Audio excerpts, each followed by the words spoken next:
एक बड़ी सुंदर कथा है। एक कोई चोर आया, सब लोग कुछ न कुछ भगवान से मांगते रहे, वो चोर भी बेचारा खड़ा था। वो भी सोच रहा था मुझे मौका मिले तो मैं भी कुछ चोरी करूं। चांदी के बड़े बड़े बर्तन और सेवा के पात्र सब रखे थे, मौका मिल जाए तो कुछ ले जाऊं। लेकिन उसे मौका नहीं मिला, तो उस चोर ने गोविंद देव जी को ही प्रणाम किया और कहा, प्रभु आपके यहाँ सबको मांगने पर कुछ मिलता है, तो मैं भी आपके द्वार पर आया हूं, क्या मैं आज खाली हाथ जाऊंगा? और खाली हाथ जाऊंगा तो मेरे बच्चे क्या खाएंगे? उस चोर ने गोविंद देव जी से कहा कि हे प्रभु, नित्य प्रति थाके आवा, नित्य पर थाने ध्यावा, टाबर टूबर भूखा मर्या गोविंदा काई खावा। अपनी भाषा में, राजस्थानी भाषा में, कि नित्य प्रति मैं यहाँ आता हूँ और आपका ध्यान लगाता हूँ, आपके अंग अंग पर कितने दिव्य आभूषण हैं और कितनी वस्तुएं हैं, और मिलता कुछ नहीं है। ये हमारे जो बच्चे हैं टाबर टूबर, ये सब भूखे मरेंगे, महाराज कुछ तो उपाय करो। भगवान को दया आई और भगवान ने कहा ठीक है। जब भीड़ हट गई तो भगवान ने ही उसके कानों में मानो कहा, ऐसा करो रोज आओ मेरे यहाँ, नित्य प्रति माने आओ और नित्य प्रति माँ का ध्याओ। रोज मेरे यहाँ आओ और मेरा ध्यान करो, और मुझे छोड़ करके जो यहाँ तुम्हें दिखे सो ले जाओ, मुझे छोड़ देना। महाराज वो चोर मौका पाया और वस्तुएं ले गया। एक बार ले गया, लेकिन भगवान की ऐसी कृपा हुई कि उसकी बुद्धि बदल गई, शुद्ध हो गई और चोरी का कर्म छोड़ दिया और भगवान की भक्ति में लगा, और उसका भी कल्याण हुआ। ऐसे श्री गोविंद देव जी महाराज, श्री गोविंद देव जी महाराज के यहाँ श्री प्रियादास जी महाराज घूमते घूमते पहुंचे। वहां के संतों ने कहा कि आप कथा सुनाओ, भक्तमाल की कथा सुनाओ। भक्तमाल की कथा होने लगी। कई दिनों तक भक्तमाल की कथा चली। जब कई दिनों तक भक्तमाल की कथा चली तो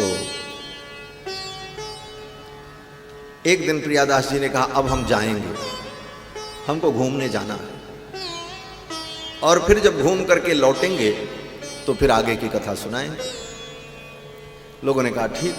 वहां के भक्तों ने उनको विदा किया और गए, और जब घूम करके आए कुछ दिन बाद फिर अपनी रामत से फिर मंदिर में जब विराजे तो श्री प्रियादास जी को याद नहीं था कि कहाँ तक की कथा हमने सुनाई थी। भक्तमाल जी की कथा तो हो रही थी, लेकिन कहाँ तक कथा भई थी ये प्रसंग याद नहीं था उन्हें।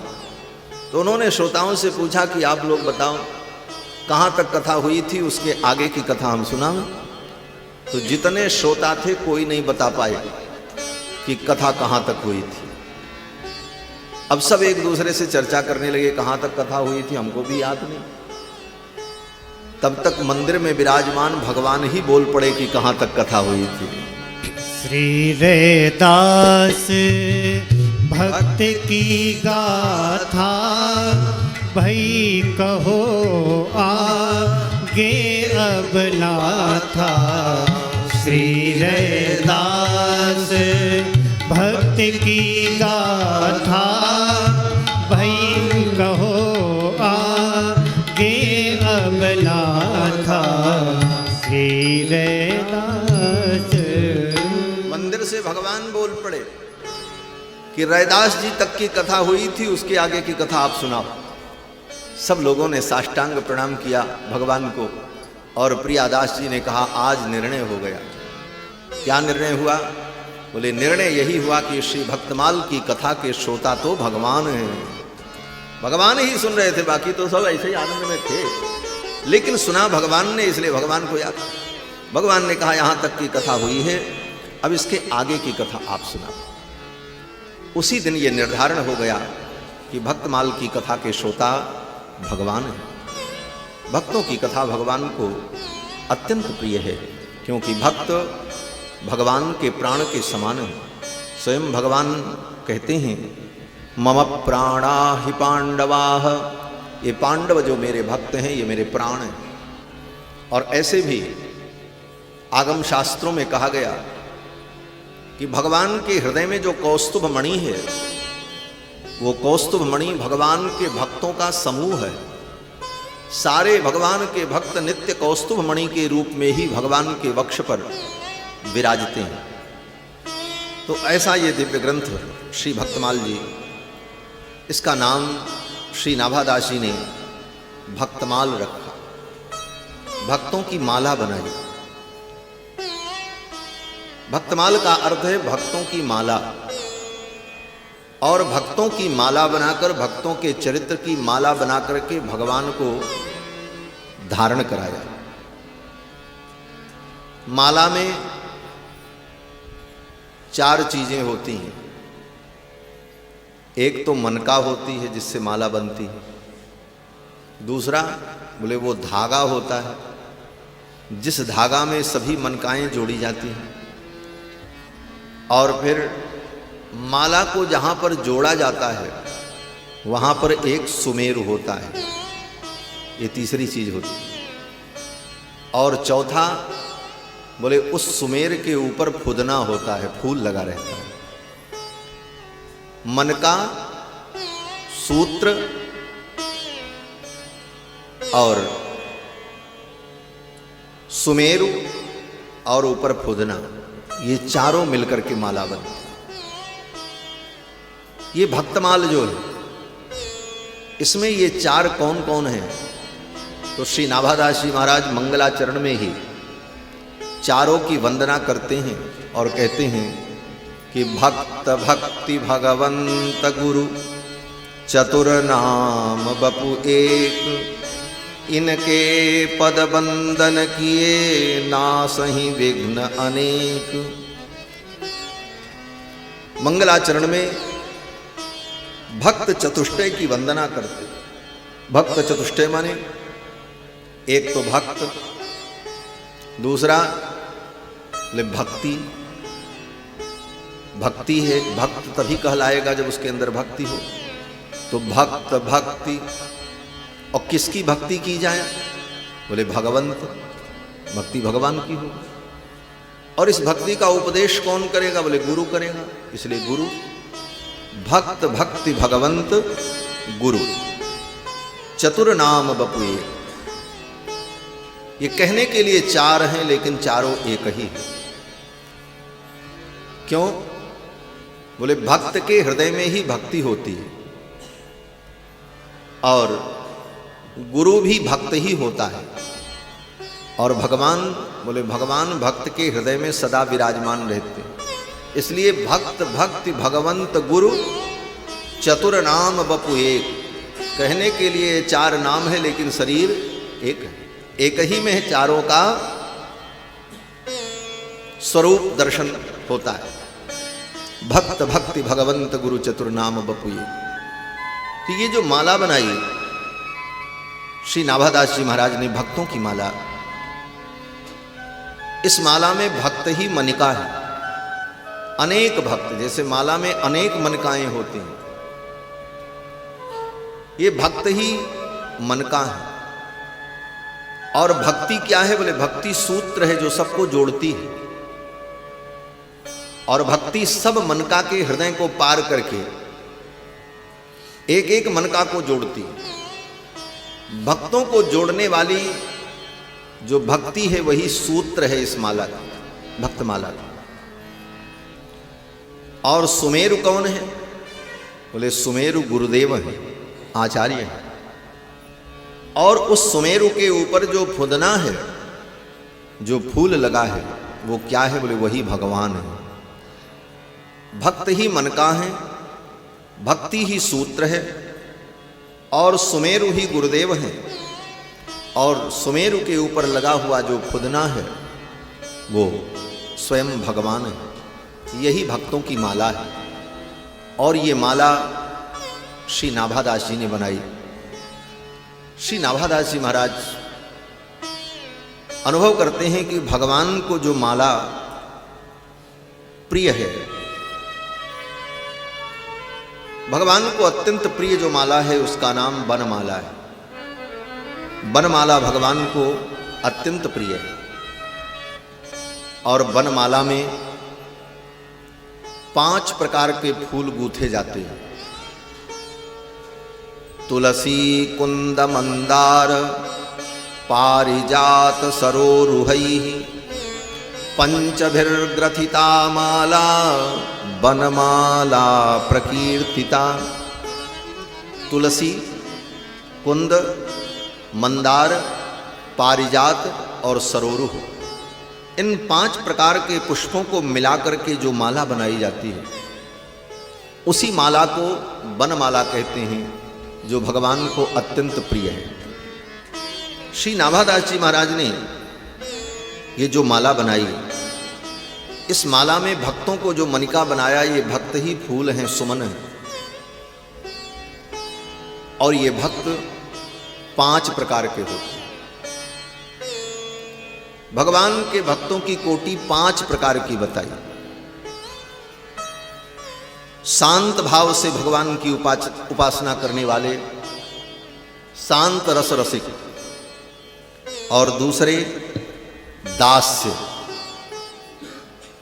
भगवान को अपना स्वामी और स्वयं को भगवान का दास समझकर दास भाव से भगवान की उपासना करते। और तीसरे सख्य भाव, भगवान को अपना सखा मानकर भगवान से प्रेम करने वाले भक्त, सख्य भाव। और चौथा भाव वात्सल्य भाव, भगवान को बालक समझकर उनके प्रति वात्सल्य भाव रखना और वात्सल्य भाव से भगवान की उपासना करना, ये वात्सल्य भाव। और 5वां भाव श्रृंगार भाव, भगवान को अपना प्रियतम समझना, अपने को भगवान की प्रियतमा समझना, जिस भाव से गोपियों ने भगवान की उपासना। भगवान की भक्ति में इन 5 रस का ही महत्व है। शांत, दास्य, सख्य, वात्सल्य और श्रृंगार।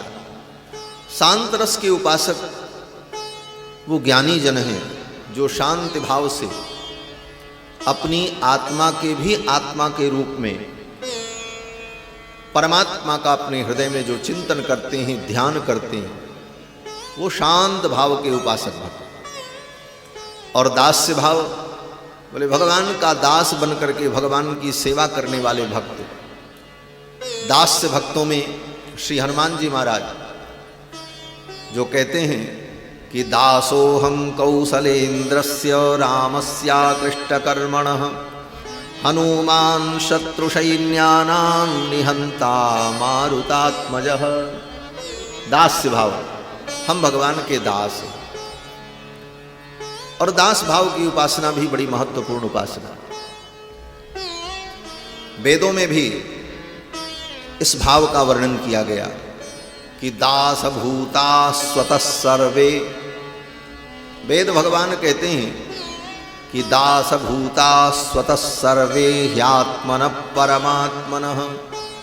ये जितनी आत्माएं हैं, ये सब परमात्मा की दास भूता हैं। हम सब भगवान के दास हैं। इस उपासना भाव को वेदों ने प्रमाणित किया। शांत भाव की उपासना जो है, उसका भी प्रमाण वेदों ने दिया।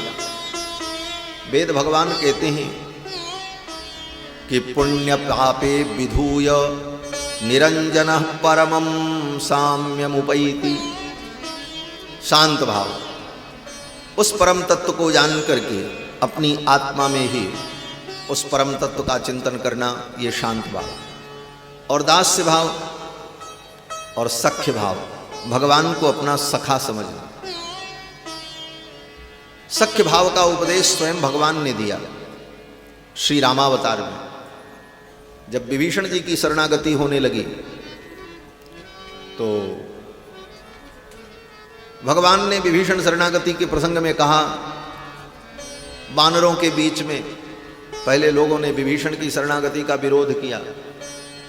सुग्रीव ने, अंगद ने, मयंद ने, अनेक वानरों ने, मंत्रियों ने, भगवान के जो थे सबने विरोध किया। नहीं, इस समय विभीषण को शरण में लेना, अपनी पार्टी में शामिल करना ठीक नहीं है। जैसे दल बदलू लोग होते हैं, दल बदल करके मौके पर दूसरे दल में शामिल हो जाते हैं। तो कभी कभी उनका विरोध भी होता, भाई इनको शामिल मत करिए।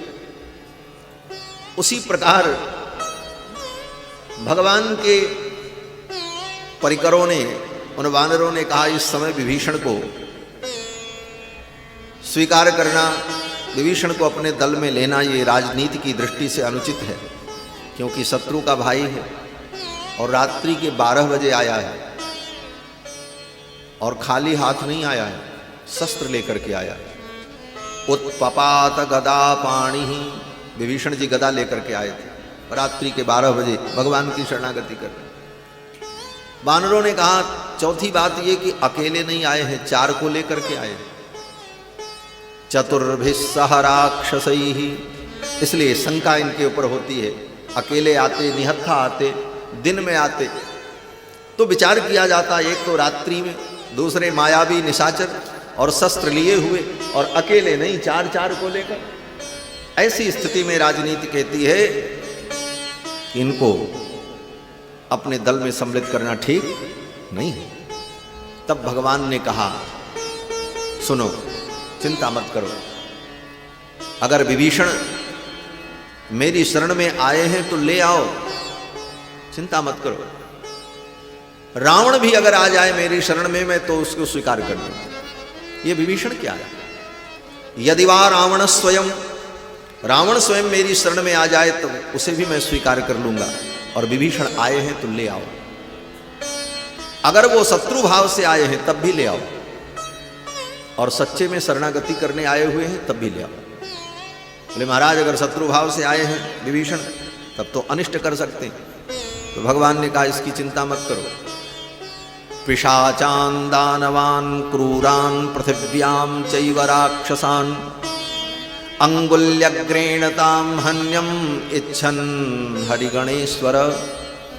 हे वानरराज सुग्रीव, इस पृथ्वी पर जितने निशाचर हैं, जितने असुर हैं, उन सारे असुरों और निशाचरों को मैं अपनी उंगली के अग्रभाग से मार सकता हूं। तुम चिंता मत करो, क्यों टेंशन लेते हो, आने दे। अंगुल्यग्रेण ताम हन्यम इच्छन हरिगणेश्वर। और श्रीमद् रामचरित मानस में तो भगवान और आगे बढ़ करके बोलते हैं। भगवान कहते मेरी क्या बात, पृथ्वी पर जितने राक्षस हैं उनको तो मेरा लक्ष्मण जो है पलक झपकते मार सकता है। जगमह सखा निशाचर जेते, जगमह सखा निशाचर जेते, लक्ष्मण हनहि निमिष महते ते, लक्ष्मण हनहि निमिष महते ते। जगत में जितने निशाचर हैं उनको मेरा लक्ष्मण ही मारने के लिए पर्याप्त है, इसलिए निश्चिंत हो जाओ और विभीषण को ले आओ। आनयैनम हरिश्रेष्ठ दत्तमस्याभयं मया। आनयैनम हरिश्रेष्ठ, हे वानर श्रेष्ठ, विभीषण को ले आओ। दत्तमस्याभयं मया, मैंने विभीषण को अभय दे दिया है, चाहे वो शत्रु भाव से आया हो, चाहे मित्र भाव से आया हो। उभय भांति त्यहि आनहु, उभय भांति, उभय माने शत्रु भाव चाहे मित्र भाव, जिस भाव से भी आया। उभय भांति त्यहि आनहु, हंसी कह कृपा निकेत, जय कृपालु कहि कपि चले अंगद हनु समेत। और इस प्रसंग में श्री भगवान रघुनंदन कहते हैं कि विभीषण मित्र भाव से आए, और मित्र भाव से जो मेरी शरण में आता है, मुझे अपना मित्र मानता है, मैं उसका कभी त्याग नहीं करता। भगवान का वचन है श्रीमद् वाल्मीकि रामायण में कि मित्र भावेन संप्राप्तम न त्यजेयम कथंचन। मित्र भाव से अगर कोई मुझे प्राप्त हो तो मैं उसका कभी त्याग नहीं करता हूं। वानरों ने कहा अगर उसमें दोष हो तो भगवान कहते मित्र में कभी दोष देखा ही नहीं जाता है, हो भी तो कोई बात नहीं, दोस्त में कहीं दुर्गुण देखा जाता है। भगवान कहते हैं यद्यपि दोषो यद्यपि तस्य स्यात्, भले उसके अंदर दोष हो, सताम एतदगर्हितम, मित्र में दोष देखना अनुचित है, इसलिए मैं अपने मित्रों का दोष नहीं देखता। मित्र भाव से अगर आ जाए तो मैं उसे स्वीकार कर लेता हूं, भले उसके अंदर दोष विद्यमान हो। मित्र भाव की इतनी महिमा भगवान ने बताई, इसलिए कुछ भक्त मित्र भाव से भगवान की उपासना करते, सख्य भाव इसी को कहते हैं। और इस भाव का भी अनुमोदन वेद भगवान ने किया। वेदों में मंत्र आया कि द्वा सुपर्णा सयुजा सखाया समानम वृक्षम परिसस्वजाते।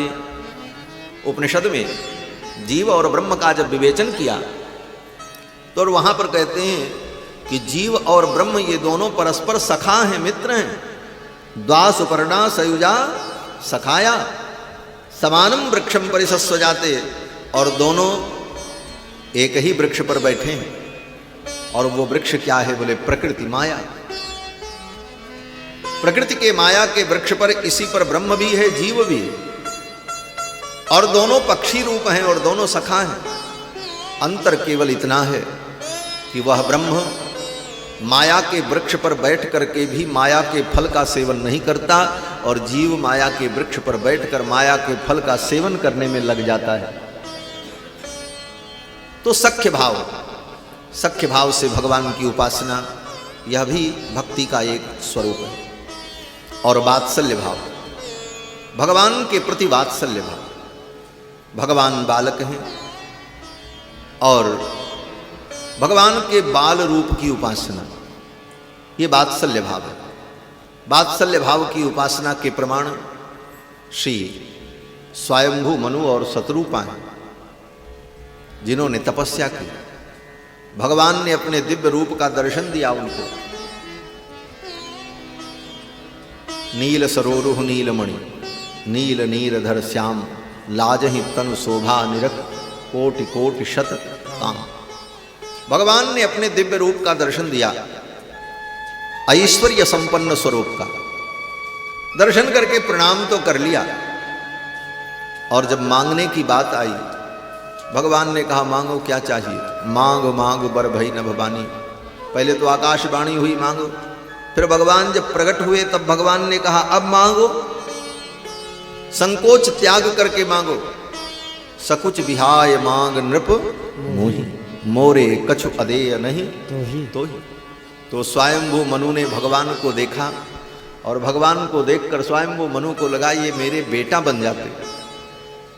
वात्सल्य भाव, ये मेरे बेटा बन जाते, मैं इनको अपने गोद में खिलाता, इनका लाड करता, इनको अपने कंधे पर बैठा करके घुमाता, ये मुझे बाबूजी कहते, मुझे पिताजी कहते।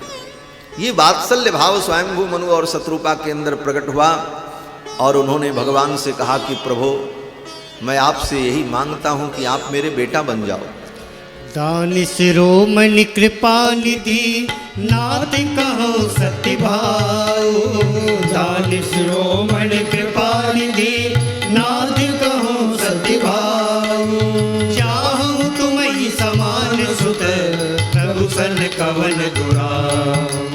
चाहूं तुम्हीं समान सुत प्रभु सन कवन दुराव। हाँ प्रभु सन कवन दुराव, प्रभु सन कवन दुराव। वात्सल्य भाव, भगवान के प्रति श्री स्वयंभू मनु और शत्रुपा जी का वात्सल्य भाव। ये मेरे बेटा बन जाए, मैं इनको गोद में खिलाऊं, इन्हें झूला झुलाऊं, इनका लाड करूं, इनका दुलार करूं। भगवान के प्रति ये वात्सल्य भाव प्रकट हुआ, और स्वयंभू मनु ने मांगा आप मेरे बेटा बन जाओ। तो भगवान ने कहा ठीक है, आप अयोध्या में श्री दशरथ और कौशल्या के रूप में जब प्रकट होगे तो मैं आपका बेटा बन जाऊंगा। तो वात्सल्य भाव से भगवान की उपासना करना। और पांचवा भाव है श्रृंगार भाव। श्रृंगार भाव से भगवान की उपासना जो कि गोपियों ने किया। गोपियों ने भगवान को अपना प्रियतम माना, पति माना। और हमारे श्री रामानुज संप्रदाय के प्रथम आचार्य, इस पृथ्वी पर प्रकट होने वाले प्रथम आचार्य श्री षटकोप स्वामी, जिनको तमिल भाषा में नम्मालवार कहते हैं, उन्हीं का नाम परांकुश मुनि है। श्री षटकोप स्वामी जी महाराज ने अपने ग्रंथ में सहस्र गीति में अनेक स्थानों पर नायिका भाव से भगवान की उपासना, भगवान को अपना प्रियतम माना, अपने को भगवान की प्रियतमा अनुभव किया श्री षटकोप स्वामी जी ने, परांकुश स्वामी जी ने। इसीलिए आज भी श्री संप्रदाय के मंदिरों में षटकोप स्वामी जी का जो विग्रह होता है वह सखी के रूप में ही होता है। उनका श्रृंगार सखी के रूप में ही होता है। उनके केशों को ऐसे बगल में घुमा करके जूड़ा बनाया जाता है और उसमें मोतियों की लर होती है और सखी भाव से, प्रियतमा के भाव से षटकोप स्वामी जी ने भगवान की उपासना की। और गोपियां तो इस श्रृंगार भाव की विशेष उदाहरण है। गोपियों ने भगवान को अपना प्रियतम माना और पति के रूप में भगवान को चाहा। इसके लिए उन्होंने अनुष्ठान भी किया, कात्यायनी देवी का पूजन किया। कात्यायनी महामाये महायोगिन्यधीश्वरी नंद गोप सुतम देवी पतिम में कुरु ते नमः। नंद गोप के पुत्र भगवान कृष्ण को मेरा पति बना दो। और इस भाव का भी पोषण वेदों ने किया। पतिम विश्वस्यात्मेश्वरम, वेद भगवान कहते पतिम विश्वस्यात्मेश्वरम, भगवान संपूर्ण विश्व के पति हैं और ये समस्त जीवात्माएं, ये सब भगवान की प्रियतमा है और भगवान सबके पति हैं, विश्वपति हैं। और श्रीमद् भगवत गीता में भी अर्जुन ने जब भगवान से प्रार्थना की तो वहां पर अर्जुन ने यही कहा, प्रियः प्रियार्यार्हसि देव शोभो। हे भगवान, एक प्रिया के लिए एक प्रियतम जितना महत्वपूर्ण और स्मरणीय होता है, उसी प्रकार आपके चरणों में मेरा प्रेम बना रहे। इसी भाव का पोषण श्रीमद् भागवत में वृत्रासुर ने जब भगवान की स्तुति की तो वृत्रासुर ने भी यही कहा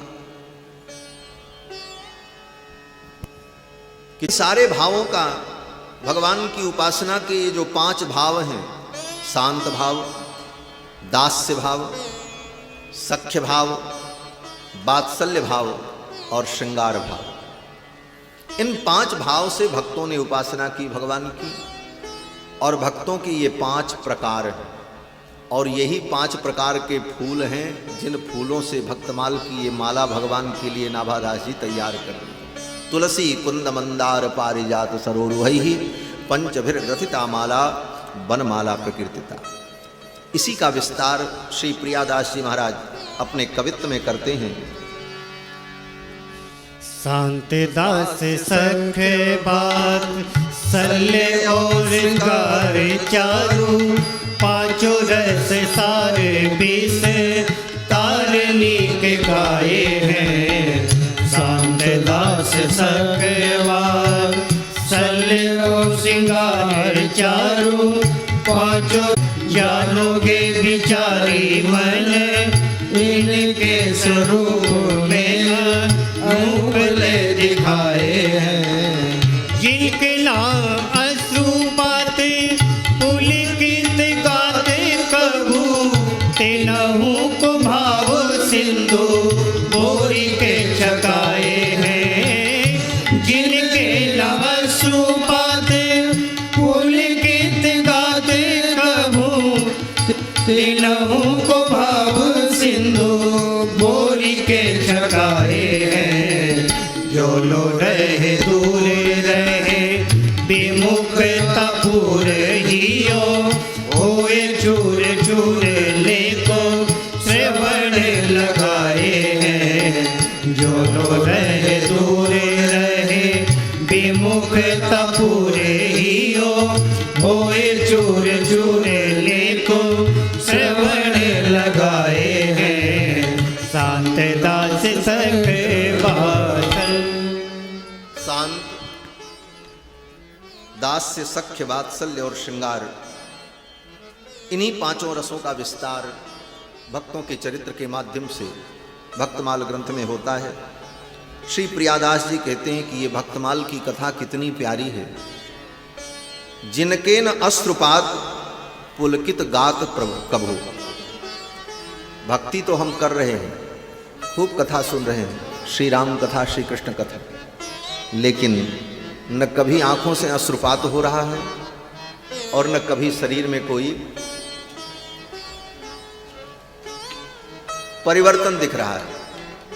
कभी रोम पुलकित नहीं होते, आंखों से अश्रुपात नहीं होता, कथा सुन लेते। जबकि कथा सुनने का फल यह है कि आंखों से अश्रुपात हो, तन पुलकित हो, वाणी गदगद हो जाए। श्री गोस्वामी जी महाराज कहते हैं, मम गुण गावत पुलक शरीरा, गद गद गिरा नयन बहलीरा।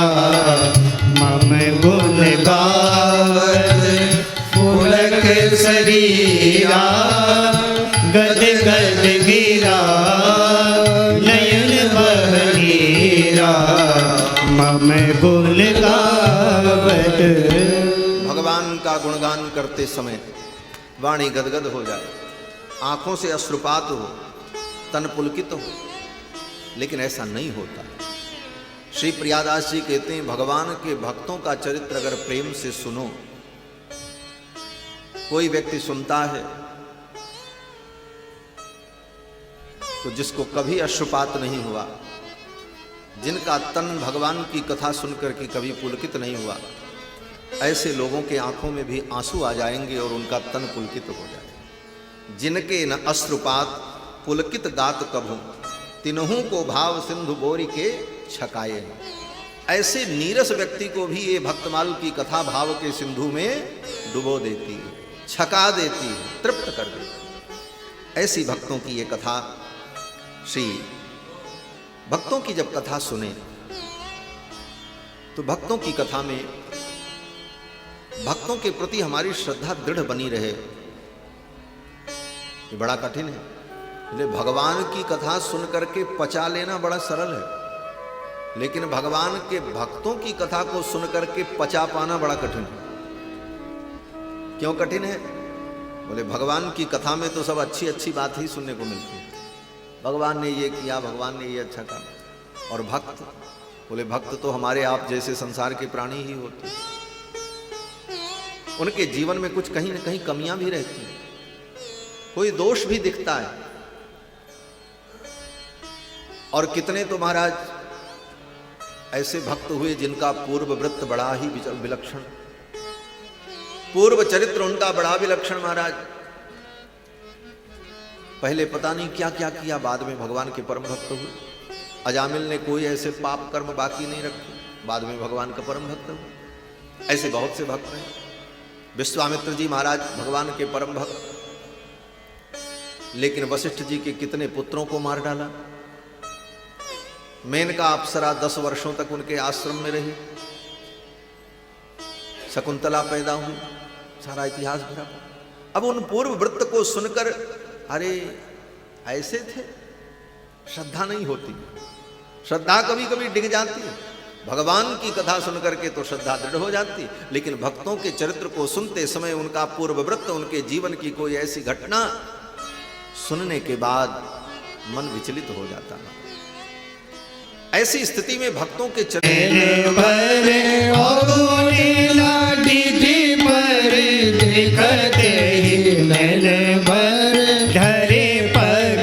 और प्रेम भरे आने के, धरे पग और प्रेम भरे आने के।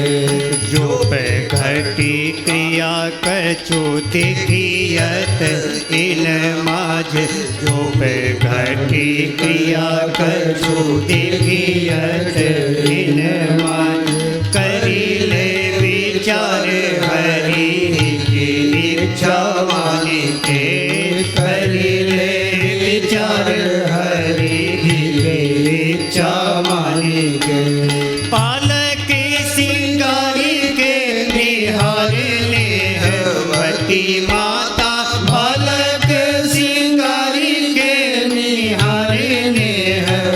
सती माता देते जो ठिठौना करो ठीक डरे जाने के देते जो ठिठौना करो ठीक डरे जाने के ओ देते जो ठिठौना करो ठीक डरे जाने के देते जो ठिठौना करो ठीक डरे जाने को। श्री प्रियादास जी महाराज बड़ी सुंदर जुक्ति बता रहे हैं कि किस प्रकार हम अपनी श्रद्धा को अडिग रखें, संतों के चरणों में हमारी श्रद्धा दृढ़ हो। संत हैं अनंत, गुण अंत कौन पावे जाको। संत तो अनंत हैं और अनंत प्रकार के, भगवान भी अनंत हैं और भगवान के भक्त संत भी अनंत हैं। और जैसे भगवान के विविध रूप हैं, अनेक रूप रूपाय, उसी तरह भगवान के भक्त भी अनेक रूप रूपाय हैं। सबकी परिपाटी अलग अलग है, अपना अपना ढंग है। और देखने पर लगता है अरे महाराज ये गलत है कि ये गलत है, बोले कोई गलत नहीं है, सब सही है। कुछ भक्त भगवान की ऐसे सेवा करते हैं, भगवान को बढ़िया मीठा मीठा भोग लगाओ, गरम गरम भगवान को भोग मत लगाओ, नहीं तो भगवान का मुख जल जाएगा। पंखा करके वस्तु को बना करके उसे ठंडा करके तब भगवान को भोग लगाओ। अब ये भी भाव भक्त का ठीक है। और एक भक्त का भाव आपको बताऊं तो सुन के आश्चर्य होगा। हमारी अयोध्या में एक संत थे, हमारे पूज्य स्वामी जी महाराज सुनाया करते थे, छावनी में थे, अपने ही भोजन बनाते थे और शालिग्राम भगवान को रखे थे, उन्हीं की सेवा करते थे, भोग लगाते थे। एक दिन कथा सुनने गए और कथा में किसी व्यास जी ने कथा सुनाया, भगवान को खूब अच्छी अच्छी वस्तु भोग लगानी चाहिए और कई प्रकार की वस्तु भोग लगानी चाहिए। अब महात्मा के पास इतनी सुविधा कहाँ मिले कि रोज मालपुआ लड्डू और जलेबी 56 भोग भगवान को लगाओ।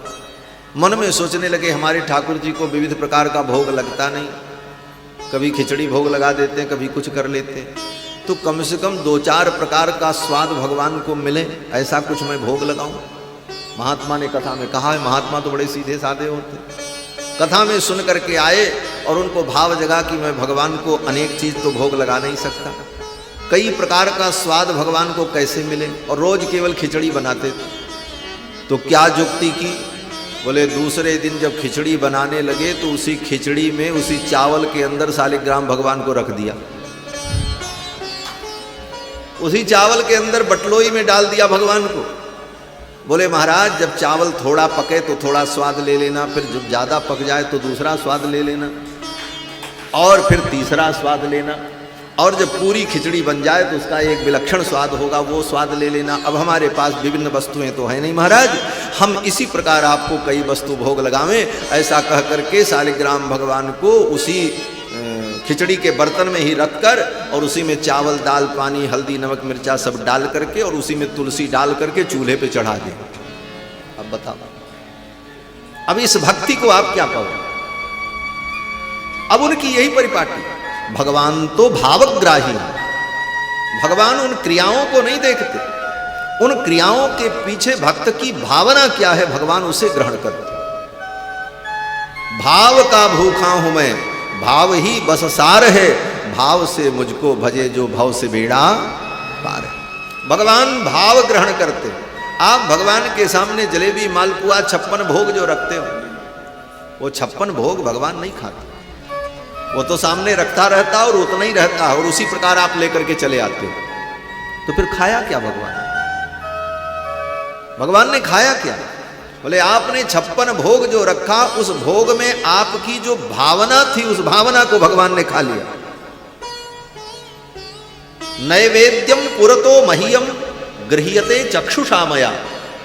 भगवान कहते मेरे सामने जब नैवेद्य रखा जाता है, भोग लगाया जाता है, तो मैं अपनी आंखों से उसमें भाव ढूंढता हूं। गृह्यते चक्षुषा मया, अपनी आंखों से मैं देखता हूं इस जलेबी में इस भक्त का कितना भाव है, इस रसगुल्ले में इसका कितना भाव है, और अपने नेत्रों के द्वारा उस भाव को मैं ग्रहण कर लेता हूं। नैवेद्यम पुरतो मह्यम गृह्यते चक्षुषा मया। तो किसी भक्त ने पूछा, ब्रह्मा जी ने पूछा भगवान से कि महाराज नेत्र से तो केवल रूप का दर्शन होता है, नेत्र का विषय रूप है, और व्यंजन में तो रस होता है, रस तो जीभ से लिया जाता है, फिर तो रस तो आपको नहीं मिलता होगा। तो भगवान कहते हैं मैं रस भी लेता हूं, लेकिन कब?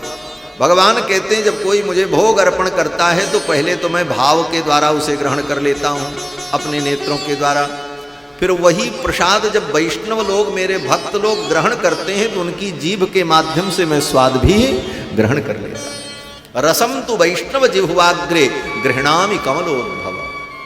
हे ब्राह्मण, वैष्णवों के जिह्वाग्र पर विराजमान होकर के मैं रस ले लेता हूं। इसलिए भगवान को बहुत अच्छी अच्छी वस्तु भोग लगाओ, लेकिन भोग लगाने के बाद भगवान के भक्तों को अगर प्रसाद नहीं बांटा, भक्तों को नहीं खिलाया, तो रस भगवान तक नहीं पहुंचा। इसलिए भोग लगाने के बाद भगवान का प्रसाद बांटने की विधि,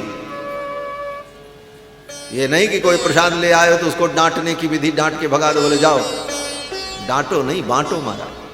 भोग लगा करके जितना बांट पाओ उतना बांटो, जितना बांटोगे उतनी जिह्वा पर विराजमान होकर के भगवान रस ग्रहण करेंगे। तो भक्तों की परिपाटी। तो महात्मा क्या करें महाराज, उसी खिचड़ी की बटलोई में ही भगवान को रख दे और उनकी भावना की भगवान विविध स्वाद इसमें ग्रहण करेंगे। एक दिन ये बात छावनी के पूज्य महाराज श्री को पता चली। ओ महाराज, किसी ने आकर के कोतवाल ने बताया, वो एक महात्मा तो बड़ा विचित्र है, सवेरे सवेरे शालिग्राम भगवान को बटलोई में डालकर चूल्हे पर चढ़ा करके उनको पकाता है। कहने वाले तो उसमें और कुछ लगा करके बढ़ा करके आकर के बताए। महाराज ने कहा बुलाओ, महात्मा को बुलाए। बोले तुम ऐसा करते हो, भगवान को शालिग्राम जी को जो है चूल्हे पर चढ़ा करके पकाते हो, ऐसा करते हो, ऐसा करते हो। तो महात्मा ने सच्चे हृदय से कहा, महाराज परसों कथा में हमने सुना था, महात्मा जी कह रहे थे भगवान को कई प्रकार की वस्तुएं भोग लगानी चाहिए। मैं तो साधु, कोई वस्तु मेरे पास रहती नहीं, मैं संग्रह करता नहीं, तो मैं भगवान को कैसे भोग लगाऊं। तो मैंने भावना की कि कई प्रकार का स्वाद भगवान को इसी खिचड़ी में ही मिल जाए, इसलिए उसी में डाल देते हैं भगवान। तो महाराज जी हंसने लगे। महाराज जी ने कहा अच्छा। महाराज जी ने कहा ऐसा करो, अब तुमको सारी वस्तु यहाँ से कोठार से मिलेगी, अपना जो जो बनाना हो बना करके भगवान को कई प्रकार का व्यंजन भोग लगाओ। तो भक्तों की उपासना बड़ी विचित्र होती है। किस दृष्टि से भक्त भगवान का चिंतन कर रहा है वह तो वही जाने। इसलिए प्रियादास जी कहते हैं, संत हैं अनंत गुण अंत कौन पावे जाको, जाने रतिवंत को रीझे पहचान के। जो रतिवंत होगा, जो संतों के चरणों में निश्चल प्रेम करेगा, वही उनकी परिपाटी को जान सकता है, उनके भाव को जान सकता है। और अवगुण न दीख पड़े, संतों में कोई अवगुण न दिखाई पड़े। लेकिन बड़ी विचित्र बात है, इन आंखों को गुण बाद में दिखता है, अवगुण पहले दिख जाता है।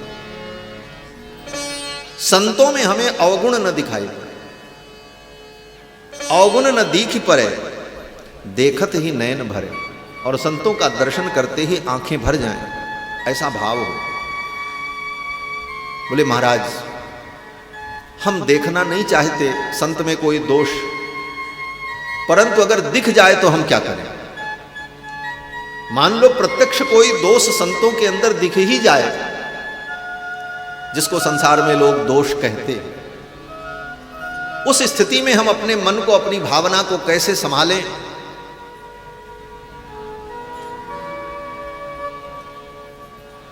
तो पूर्वाचार्यों ने तो बड़ी विलक्षण बात कही। बोले अगर संत सारी मर्यादाओं का पालन करते हों तो ये भावना करो कि ये तो मर्यादा पुरुषोत्तम राम है। थोड़े रसिक मिजाज हों तो समझ लो ये कन्हैया कृष्ण है। और संतों के जीवन में अगर कहीं थोड़ा लोभ भी दिखाई पड़ रहा है तो समझ लो ये वामन भगवान है। वामन भगवान आए थे, 3 पग पृथ्वी मांगने आए थे, और लोभ इतना बढ़ा कि पैर बढ़ा करके संपूर्ण सब कुछ राजा बलि का ले लिया। लोभी है वामन जानी। अगर संतों के जीवन में कहीं ऐसा लोभ भी दिख जाए तो अपने मन को समझा लो ये वामन भगवान के रूप है। वामन भगवान भी तो ऐसे थे। संत के जीवन में अगर क्रोध दिखाई पड़े तो समझ लो ये नरसिंह भगवान। भावना अपनी ठीक करो। और प्रियादास जी तो कहते हैं कि जो भी कछ घाटी क्रिया देखियत इन माज करी लो विचार हरि की इच्छा मानित जो पे घाटी क्रिया कछु करिल विचार हरि की इच्छा मानित। अगर संतों में कोई घाटी क्रिया माने कमी दिखाई पड़े तो ये मान लेना चाहिए कि भगवान की यही इच्छा है, ये भगवान की इच्छा से ऐसा होगा। जो पे घाटी क्रिया कछु देखियत इन माज करिलो विचार हरि ही की इच्छा मान, ये भगवान की इच्छा थी इसलिए इनके जीवन में ये कमी आ गई। अब प्रश्न ये है कि भगवान की इच्छा ऐसी क्यों हुई? इस तर्क का क्या उत्तर होगा कि भक्त के जीवन में कोई कमी आई और ये भगवान की इच्छा से हुआ, तो भगवान ने अपने भक्तों के जीवन में ऐसी कमी पैदा क्यों की? उन संतों के जीवन में ऐसी कमी क्यों उत्पन्न की? तो प्रियादास जी कहते हैं, देखो भगवान भक्त वत्सल है, भक्तों के प्रति भगवान का वात्सल्य भाव होता है और वात्सल्य भाव की एक विशेषता होती है। बोले क्या? बोले जैसे माँ अपने बच्चे को नहलाती है, धुलाती है, श्रृंगार करती है, पाउडर लगाती है, केश संवारती है, आंखों में काजल लगाती है और उसके बाद जो काजल बचा रहा उस काजल को मत्थे पर डिठौना लगा देती है। पाउडर लगाया, काजल लगाया, केश संवारा, ये तो श्रृंगार है, लेकिन वो इतना बचा हुआ काजल मत्थे पर पोत दिया काला काला, वो क्यों पोता? बोले वो इसलिए लगा दिया कि जो श्रृंगार मैंने अपने बच्चे का किया है कहीं इस श्रृंगार पर किसी की नज़र न लग जाए, किसी की कुदृष्ट न लग जाए, इसलिए माँ एक डिठौना लगा देती है, काले रंग का टीका लगा देती है। भगवान भी यही करते हैं, अपने भक्तों के जीवन को खूब सजाते हैं। भक्तों के जीवन में बड़ी विशेषताएं होती हैं, लेकिन इसके साथ साथ भगवान अपने भक्तों के जीवन में एक कलंक का टीका भी लगा देते हैं, जिससे संसार की नज़र उस कलंक के टीके पर पड़े और मेरा भक्त सुरक्षित रहे। ये भावना करनी चाहिए। अगर भगवान के भक्तों के जीवन में कोई कमी दिख जाए तो यही मान लो कि भगवान ने अपने इस भक्त के संपूर्ण जीवन को सजाने के बाद एक कलंक का टीका लगा दिया है, जिससे संसार के प्राणियों की नज़र भक्त के ऊपर न लगे। प्रियादास जी कहते हैं कि बालक सिंगार के निहार नेहवती माता देत जो डिठौना करो डीठ डर जाने। बालक सिंगार के निहार नेहवती माता देत जो डिठौना करो डीठ डर जाने के। बालक सिंगार के निहार नेहवती माता देत जो डिठौना करो डीठ डर जाने। हाँ देत जो डिठौना करो डीठ डर जाने के। देत जो डिठौना करो डीठ डर जाने के। बालक सिंगार के निहार नेहवती माता, जैसे स्नेहमयी माँ अपने बच्चे का श्रृंगार करने के बाद देत जो डिठौना कारो डीठ डर जाने के, मेरे बच्चे को किसी की नज़र न लगे इसलिए माँ डिठौना लगा देती है। उसी प्रकार भगवान भी अपने भक्तों के जीवन में एकाध कलंक का टीका लगाई देते हैं, जिससे संसार के प्राणियों की दृष्टि उस कलंक तक ही सीमित रह जाए, संसार के पामर प्राणियों को कलंक ही दिखे और मेरे भक्त का जीवन सुरक्षित बना रहे।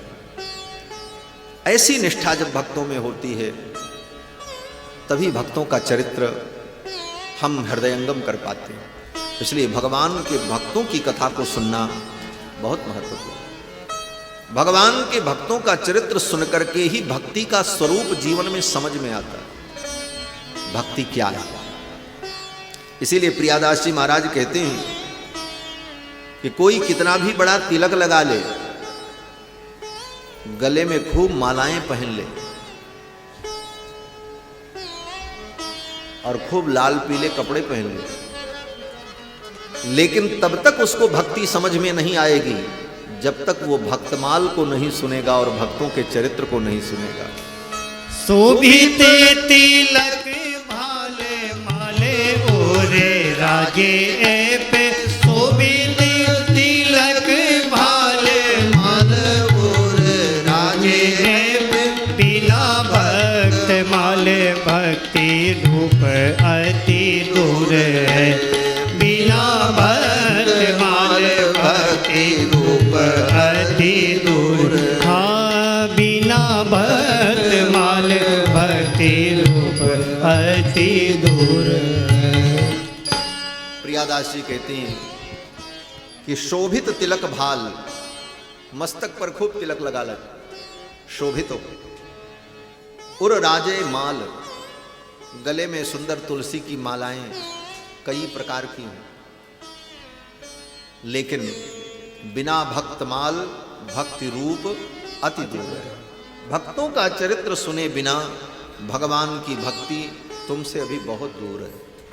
भक्ति को समझना, भक्ति को अगर ठीक ठीक समझना है तो भक्तों के चरित्र को प्रेम पूर्वक श्रवण करना है। ये 5 प्रकार के जो भक्त बताए, पंचरस उपासक, यही 5 प्रकार के फूल हैं। और इन्हीं 5 प्रकार के फूलों को जोड़ करके श्री नाभादास जी ने भक्तमाला बनाई, भक्तों की माला बनाई। वैजयंती दाम भागवती अली नाभा नाम। ये श्री नाभादास जी महाराज श्रृंगार भाव के उपासक हैं, जो भक्तमालकार हैं। इसीलिए प्रियादास जी कहते हैं कि नाभा अली, अली माने सखी, सखी को अली कहते हैं। तो नाभा अली ने ये माला बनाई। वैजयंती दाम भागवती अली नाभा नाम, लाई अभिराम श्याम मति ललचाई। नाभादास जी ने जब भक्तों की ये माला तैयार की तो इस माला को देख करके भगवान ललचा गए। भगवान को लालच पैदा हो गई, ये माला मेरे गले में पड़ती। और नाभादास जी ने तो भगवान के लिए ही बनाया। पंचरस सोई, पंचरस सोई पंच रंग फूल थाके लीके। पंचरस सोई पंच रंग फूल थाके लीके। पीके पहिरावे को रच के बनाई है। पीके पहिरावे को रच के बनाई है। बेजयंती दाम भागवती अली नाभा नाम। बेजयंती दाम भागवती अली नाभा नाम। लाई अभिराम श्याम मति ललचाई है। लाई अभिराम श्याम मति ललचाई है। धारी मोरी प्यारी की हूँ करत न न्यारी आओ। धारी मोरी प्यारी की हूँ करत न न्यारी आओ। देखो कति न्यारी ढरी पायल को आई है। देखो कति न्यारी ढरी पायल को आई है। भक्ति छवि भारताते नमित श्रृंगार होत। भक्ति छवि भारताते नमित श्रृंगार होत। होते बसे लखे जोई जाते जाने पाई है।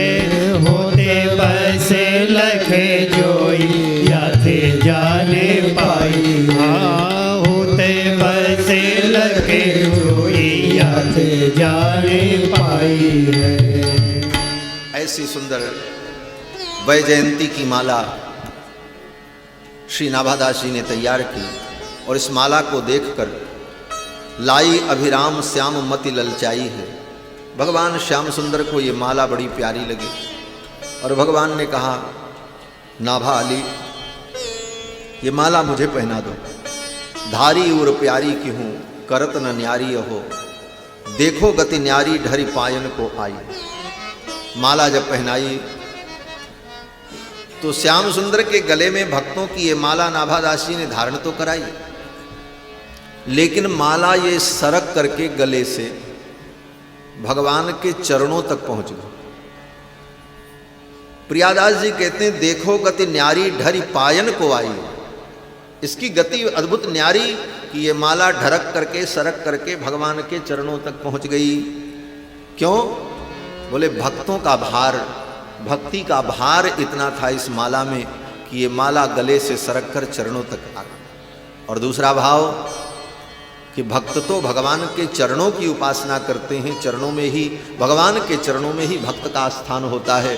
इसलिए भक्तों की ये माला भगवान के गले से सरक करके भगवान के चरणों में पहुंच गई। भक्ति छवि भार ताते नमित श्रृंगार होत बस लखे जोई आते जानी पाई। बड़ी ही सुंदर भावना से श्री नाभादास जी ने इस भक्तमाला को तैयार किया।